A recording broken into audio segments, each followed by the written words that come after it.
Good evening, Fernwood. It's Latchkey Kid friend Neil here, and it's time for us to spend time watching Mary Hartman for a little time. Today, we will be checking out June 1st, 1976's episode. That's a Tuesday. Let's do our recap of yesterday's episode. It started with Mary looking for help from anyone. She was desperate because Tom had just told her that he did not want her since he found out that she slept with Dennis Foley in his hospital bed. She talks to someone at a helpline, which is sort of a vague advice type of place. It's not exactly a suicide line. It's not exactly psychological, although it deals with a lot of those umbrellas. But anyway, she gets something that makes her feel good, and that something is just a woman who is willing to listen to her. Then over at the McCullough residence, Tom is also having someone listen to him, and that is Ed McCullough. And that might have gone well, except that they are interrupted by other members of the family McCullough. That would be Betty and Howard, I think, comes in later. But, you know, Betty has her own agenda, and Howard apparently has been going to unnamed bars of ill repute, which maybe we would imagine are gay bars at this point. That's a bit of a stressor between Ed and Howard since, well, they are lovers, and going out and meeting random guys in a bar might be maybe a bit much for their relationship. Next, Betty goes over to the Shumway residence where she starts to plant seeds for the idea that maybe Howard and Mary Hartman might be a good pairing to Martha. I don't know exactly how that's going to be received by any member of the family. I think there's plenty going on there. After that, Cathy gets a call from Cleet Meisenheimer, who was contacted by Father DeMarco to maybe get Cathy involved in television.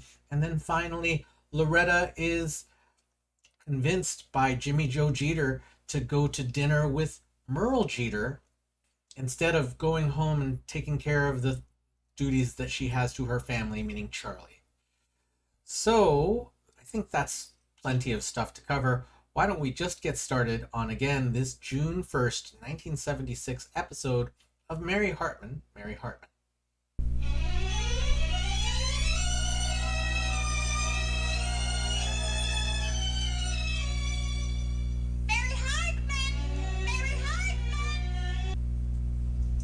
So you want to be in television, huh?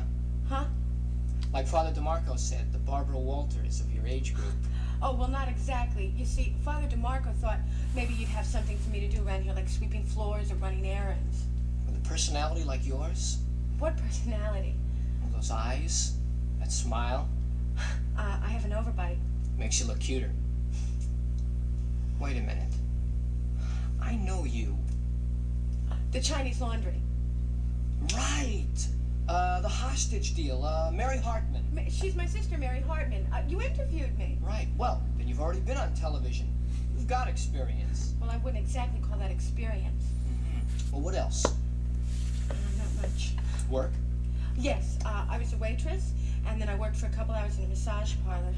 Oh, yeah, the College of Carnal Knowledge. It was rated. Right. How about education? Of course. How much? High school. Any college? Yes, I went to beauty college, but I didn't finish. Basic skills? None. You're perfect. For what? I don't know. But we'll find something. We will. Oh, sure. Miss Bowling Ball on Striking for Dollars. Preview Girl on Station Identification. How about my own show, like Barbara Walters interviewing famous people? How about a date? With Barbara Walters? With you. Me? Tonight. Oh no. Oh, sure. Just come to my office and give me your resistance. Give me your address. About the job, aren't there some forms that I have to fill out or something? Oh, yeah, we can, tonight, over dinner. What do you say? You're a fast worker. Action News.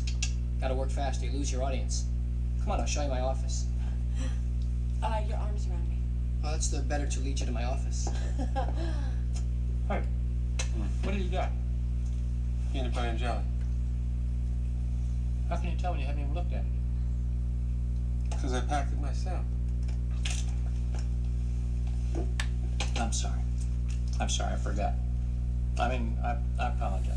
Listen, I also apologize about the other night. No, you don't have to. You don't have to. Well, it was pretty dumb, bringing the lighted match and the high explosive together like Loretta and me did.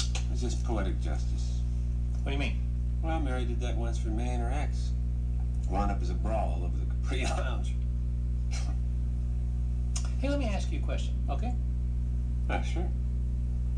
If you made it yourself, how come it's peanut butter and jelly? I mean, couldn't you do any better for yourself than that? Charlie, look, I'm an assembly line worker. I'm not a gourmet cook. As long as I got a beer or two to wash it down. Hey, Tom. Hey, come on, man. That ain't safe around dangerous equipment. What's so dangerous about screwing in dome lights, huh? As part of an assembly line, you could fall into something and you get yourself ground up. That's what's dangerous. Yeah, well, I'll be fine. Let me ask you something else. Sure, go ahead. If you got the beer, what'd you bring the thermos for? The coffee breaks. Well, can't you get coffee from the machine like the rest of you? Always do that at the breaks. Charlie, you can't get a slug of Jack Daniels from the coffee machine. Are you kidding? No, I'm not kidding. What's wrong with that? I mean, it's just a little pick-me-up, so what's so bad about that? There's nothing at all. Except I think maybe George is right. You're headed for trouble in more ways than one. Yeah, you know what? You're uptight. You know what you're uptight about? Because the letter's all wound up with all that worldwide mission stuff. Worldwide Mission Center, and she's not wound up with it, and I'm not uptight about it, and don't try to change the Come on, subject. you're uptight about it. Look how testy you're getting. You're getting all testy. It's just because she's not making records anymore. What do like you she think? used to. She's making another record. In fact, she's got a date right now to cut a follow-up single called Vitamin L, and it's going to be even bigger than Baby Boy. Yeah, it is. Yes, sirree. Yeah. Of course, she's giving the proceeds to the Worldwide Mission Center and Reverend Jeter, but I don't mind. You don't know. No, because it's going to be even bigger, and it's going to start her on a bigger and newer and better career. And when we get to Nashville, we are going to be kings of that place. Now, let me ask you another question. Sure, go ahead. Isn't that kind of warm? Yeah, it's a little warm, but beer warm is better than no beer at all. That's a quote. Yeah, who said that? I did. I got another quote for you. You got to be out of your ever-loving mind to get sauced up and hit the line. Oh, yeah? Who said that? I did. Oh, yeah? Except for one thing, Charlie. I am not sauced. Well, you're getting there, Phil. Come on. Hey, listen, I'm sorry. I'm preaching. I got no business preaching. Nobody's got less business preaching than No, that's okay. That's okay. You're my friend. You get it right.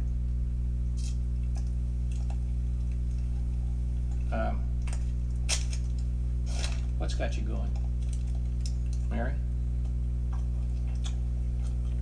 Yeah. Is it the union? I guess it's a little bit of both, you know. I mean, the guy's got to figure out, you know, what he can do for himself. I mean, what's ticking with him, what's eating him, you know. Well, listen. While you're figuring it out, are you going to hang in there? Or are you going to figure it out and just give up? Hey, Tom. Huh? I just got the message. Billingsley wants to see you in his office this afternoon. What about? The powwow. All the big ones are going to be there, and you're the guest of honor. Are they going to give me an award for mobile homes estates? Oh, yeah, get smart. Now listen, take my advice. When you go in there, be well prepared. Here, take a suck of this banaka. Cheers. Good. Good. I am glad you are feeling better. Yes. Listen, do not worry. If you get frightened, call us again, because that's what we are here for. Okay? Okay. Goodbye. Okay. Now I'm going to be here with you just to help you break in. See, we don't have any formal training. Oh, that's good, because I don't have any training for anything, except home economics. But of course, I never learned to make chocolate pudding. Describe it. Calm and collected. I should Just answer use that? your best helpline voice, okay? Best helpline voice. Now get vital information like Right. name, address, Name, in case of an address. emergency. See, we might have to get a police or an Right. ambulance, etc., Right. etc. Right. Just show your willingness. Show your willingness to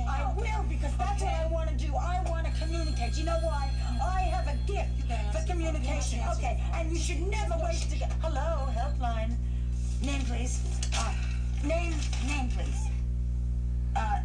No, sir. No, it does not embarrass me to hear a grown man cry. Address? No? Oh, no, that's okay. You go right ahead.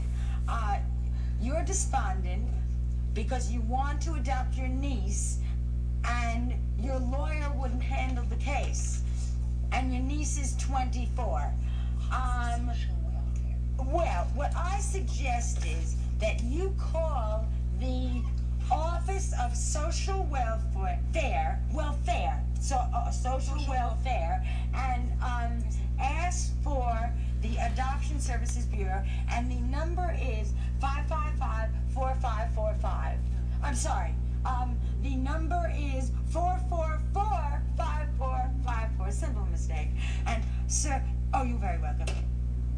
Very good. Very simple. That was good. Very simple. That was good. Listen, there are going to be a lot of calls like that.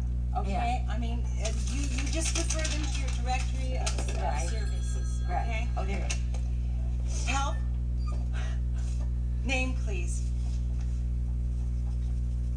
Address. Fine. You're doing... Mr. Miller? Is that you again? Huh? No, I know that voice when I hear it. Personal call.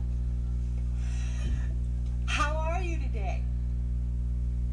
You're asking me? You sound fine. You really sound just fine. Okay. Yeah, I'll speak to you later. Mr. Miller, you see, some people, they just call because they're frightened. They just need to hear a voice. That's all. Oh. Of course, there are some complicated ones, very complicated. You have to try not to get involved. Oh, And listen, you must never, ever criticize. No, Or I make wouldn't. absolute judgments. Just listen objectively. Try to sound comforting. Mm-hmm. If necessary, you could make some suggestions. Suggestions? Yes, but it's not just if you're gonna do fine. You think so? You are going to do so. You're gonna Really? do fine. Answer the phone. Helpline. Name, please. Won't tell. Address. Won't tell. Uh-huh. Ma? Is that you? Ma, I'm fine. Will you leave me alone, please? I'm in business.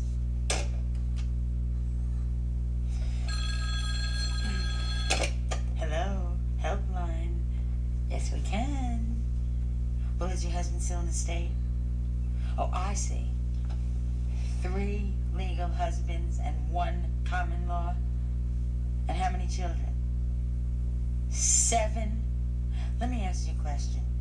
How do you find handling 7 children? I mean, do you find... I'm sorry, are you receiving state aid?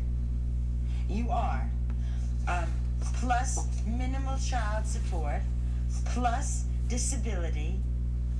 Oh, you're not looking for more money. I'm sorry, I misunderstood. Oh, you wonder if we could help you find a hobby. Oh, no, that's not too trivial. Hobbies are very important. I'm looking for one myself. I suggest that you call Every woman's townhouse. either Every Woman's Townhouse here in Fernwood or Greater Ohio. the Greater Ohio Single Spouses Collective. No, I don't know what that means myself, but call it, you know? Okay, you're welcome. Very good. Oh, It's it's so wonderful. good. This is so wonderful. You are not going to have No, any problems I feel at so all. much better now. Can we order some food? Can we order some food? Or maybe we could just order out. We could order out some coffee or anything. I'm so busy now. Or maybe you could just run down and get it, you know? We'll order it. Hello, helpline. Winifred? Hi, I'm Mary. No, I've got a couple of minutes. What's your problem? Hi, I want to order two Oh, that's terrible. pastrami sandwiches, Oh, you're please. 46 and Two you just lost your pastrami boyfriend sandwiches. and your job all in the same Yes. day? Oh, well, I can I hardly hold on. hear you. Corned beef, please. I want corned beef. One Okay. pastrami Well, I can and one understand why you're corned beef. depressed. Is it noisy No, there? shh. And your car was stolen, and you're not insured, but you're not getting. Hold on 1 second. I like the lunch. Salad, and I like a salad with waffles. One Okay. salad. And you're not insured. One but you're not appetizer. You're not giving up. Well, I don't. God bless you, Winifred. Tomato I'm juice. sorry. Is God that bless you, Winifred. With a little That lemon? really shows him. Okay. I'm ordering salad. A salad. I'm really impressed with you. Well, do we need financial aid? Oh, I see. Russian You want oil to and vinegar. Shh. Excuse me. We're just discussing another case here. Russian. Russian. You just want someone to tell you that salad, life. I know what you mean. You just want someone to tell you that life is worth living, even though. Don't put me on hold. Even though you're facing root canal work and you were cheated by a door-to-door hearing aid salesman. Did you order any pickles? Okay, I'm sorry, Winfred, not you. I'm sorry, someone else. Well, I just think, I must tell you, you have the most remarkable positive attitude in the face of this kind of adversity. Yes, Winifred, there is a reason to go on, and I know you're going to find. Did you order a pickle? Okay, because I can tell, Winifred. I can tell. You're just that kind of person you are. It is in your voice and it is in your attitude. You sound like a wonderful man. A woman. Oh, well, yeah, of course I knew that. It was just like it. You're welcome. And thank you very much. No, it's been a real effort for me. I'm sorry, I feel so guilty. Why? Why did you call me back? No, don't. You were perfect. Don't be too involved. Just remember, food's coming. Oh, God, when you think of it, you think of your own problems, then you come up against something like that, you just realize how insignificant you are. You just want to tell yourself to shape up and get with it. Now, are you sure you ordered the pickles? You know, I really should call her. What for? And not on the red line, of course. You know, just the regular line. Just to see how she's getting along. Oh, Mary's a grown woman. She don't need checking on. Oh, I know, Paul, but it's all so strange. I'm worried. Here she has all this turmoil in her own house, and what does she do? Not so much starching in the pajamas this time. She tries to take on the problems of the world and solve them instead. And not in the socks either. Oh, Paul, I don't start your socks. Well, you do something to them. Well, it's just because you don't change them every day like you should. And then there's Heather. She needs a mother, not a red phone. Heather's phone isn't red. It's pink. Blue, it just looks pink. But actually, what I think Is that I should have some new socks and some new pajamas. No, what I think is that Tom and Mary could solve their problems like other married couples do, you know, by having another child. Not Tom and Mary. Oh, yes, of course. It always helps. Didn't help Grace and me. What are you talking about? About you. You know the story. What story? How it got kind of rocky with your mother and me just after Rose, your sister, was born. No, I never heard that story. Sure, and her mother said what we needed was another kid. Only Grace had had a hysterectomy, and after the first, and so that was out. But you had me. Sure. But how could you have me if Ma couldn't have any more babies? Adoption. You were the cutest little thing. Not that it helped the marriage, that's just an old wives' tale. You mean I'm adopted? Sure. Didn't your mother tell you? No. Not that we regret it for 1 minute. Well, I think I'll watch the Mickey Mouse rerun.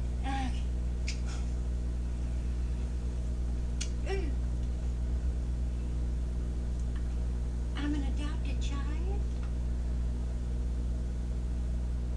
Take a seat, Tom. You too, George. As head of the Blue Ribbon Committee, we wouldn't want you standing. Thank you. Tom, would you like a drink, coffee, cigar? No, thanks. I just want to know what all this is all about, that's all.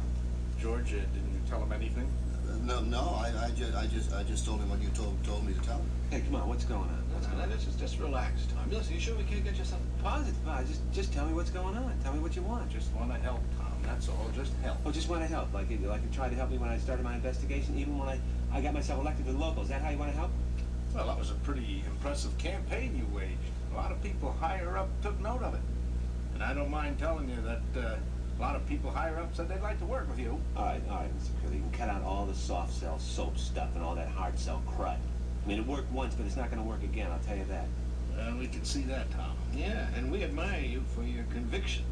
We can understand a young man trying to make a name for himself. Sure, even though he may be willing to go to any lengths to paint a picture of himself crusading on a white horse. Oh, yeah? What's that supposed to mean? Well, it's obvious that a young, ambitious man can sometimes distort simple union business dealings. In the best of faith sometimes. Trying to jerry-build a scaffold of conspiracy and corruption? Yeah, and hang perfectly decent men like Mr. Curley. Thank you, Mr. Billingsley. Yeah, he may even get to the point where he starts believing his own accusations. What do you mean, believing my own? I made those accusations. I believe it. Well, now, why don't you just relax, Tom? No, wait a minute. I dug up the proof and I documented it. I got evidence, I got witnesses. Now, what the hell are you guys trying to prove? Nothing, absolutely nothing. We're just trying to give you a chance to save yourself, Tom. To save myself?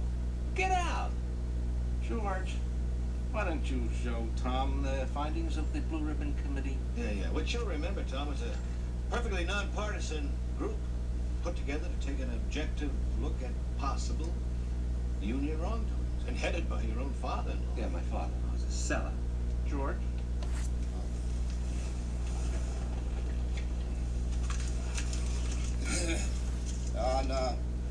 On the matter of charges brought against Bill Curley, Finance Secretary of Union Local 507 by Tom Hartman, elected member of the local board.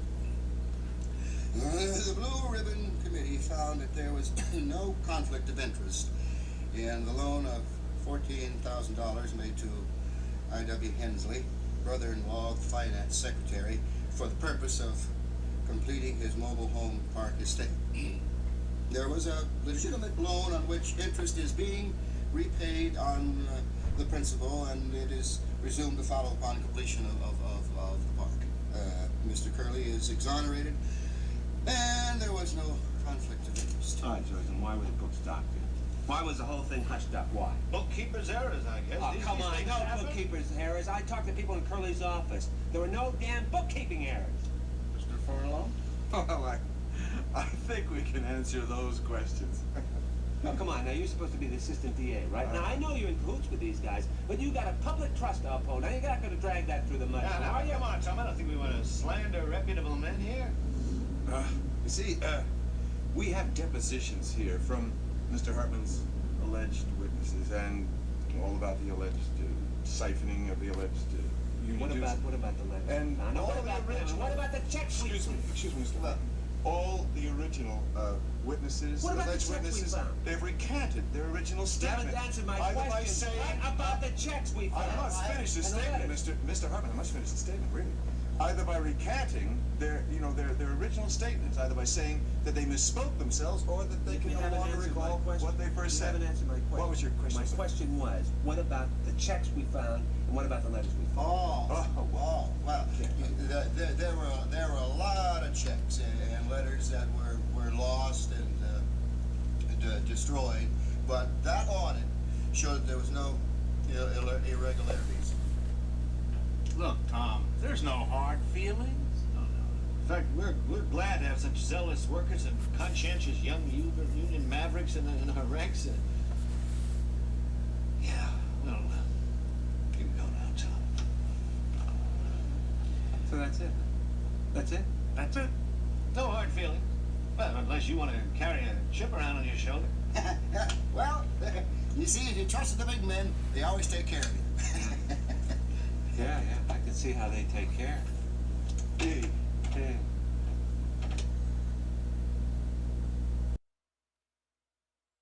It starts with Charlie and Tom is drinking at work, and that's not good. He's got pain, and I understand that.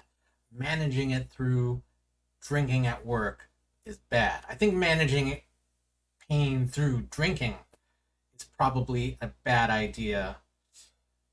But doing it at work, not responsible at all. And so I'm with Charlie on that.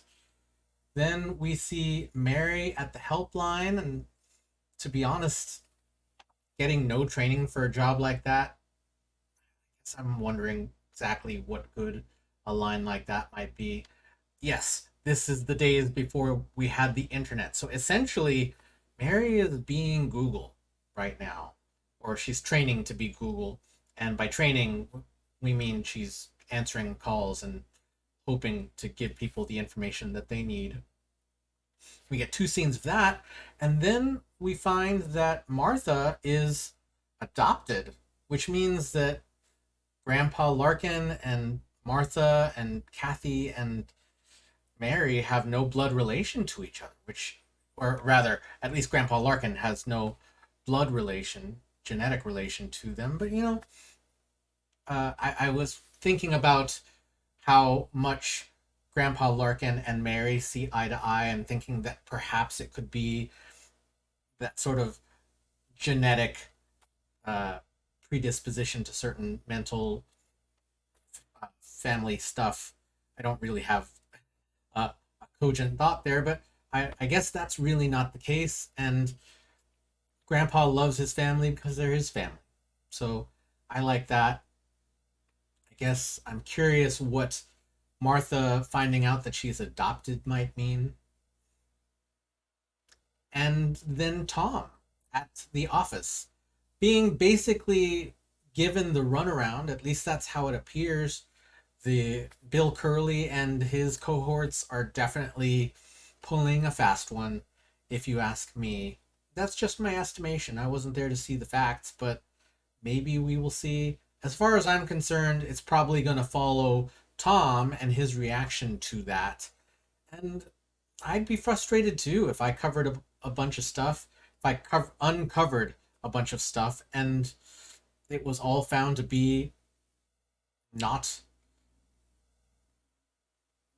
backable. All of the witnesses have recanted their accounts. That's crazy. So that is our June 1st, 1976 episode of Mary Hartman, Mary Hartman. Thanks for coming along, and we will see you tomorrow night in Fernwood.